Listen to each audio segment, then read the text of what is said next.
Hi guys, welcome to my YouTube channel. Today we're going to have a tutorial about outline text layer effects.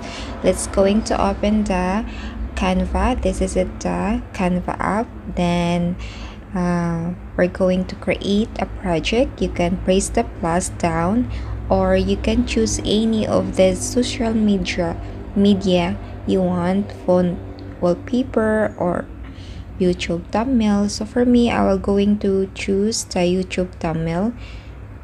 At pwede nyo mag-create ng project na gusto nyo, yung may plus, yung empty, blank, or pipili kayo ng any template na gusto nyo. Maraming template dito na pagpipilian nyo po. And pipili ako ng kahit na ano ditong template para sa design ng aking project. So, alin ba dito ang pipiliin ko? Ito na lang. So, lahat ng to ay i-delete ko. Itong mga design na to. Kung gusto nyo pong mabilisan, pwede nyo po yung i-click yung may plus, yung create project, para mabilis po yung work nyo.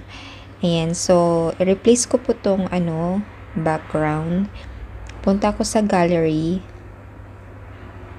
And make sure po na yung image na gagamitin nyo is na-delete, transparent po yung image. Yung without background po yung image. Ayan. Dito sa Canva po, yung without image po, siya, may bayad po. Kaya, itong sa akin, ginamitan ko siya sa ibang apps. So, let's choose the font size. Let's add text heading, and the font will be let's write outline, and the font will be pipili tayo ng font dito.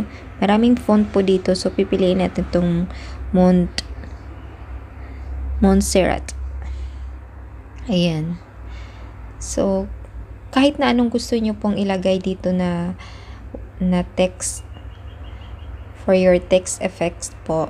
Pero sa akin, ang word na gagamitin ko is yung outline. So,